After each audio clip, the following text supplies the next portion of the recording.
पुणी बिक्री ऑनलाइन विज्ञापन आसिला श्री महाप्रसाद नाम श्री जगन्नाथ खजा बारंबार अभियोग पर किछि करिपारुनी साइबर पुलिस श्रीमंदिर प्रशासन कथा को गंभीरतार सह नेउनी पुलिस एते टेक्नोलोजी थाई भी साइबर अपराध रोकिबारे फेल मारुछि पुलिस।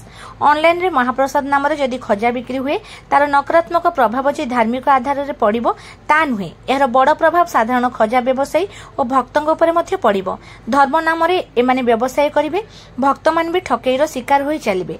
तेबे साइबर अपराध रोकिबा नाम रे कोटी कोटी टंका खर्च कहा पई बोली प्रश्न उठाइछि आम आदमी पार्टी। एकर स्थायी समाधान दाबी रे आप पक्षरु मंगलवार दिन पुरी साइबर थाना रे एक लिखित अभियोग दाखल करा जायछि। देवप्रधान खजा व्यवसायी रूपे ए घटना रे भारी मर्माहत होइछंती। से कहिले जे जदि महाप्रभुଙ୍କ नाम रे व्यापार ऑनलाइन रे चलिबो तेबे आगामी दिन रे खजा व्यवसायी को धरी आंदोलन करिवे बोली चेतावनी दैछंती।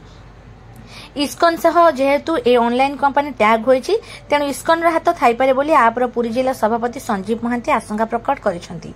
से इस्कन को चेतावनी दे कहिसंती जे एथिरे जदि सेमानकर संपृक्तिर आगामी दिन रे कोनोसी प्रमाण मिले तेबे पुरी रे इस्कन को प्रबल विरोध कराजिबो।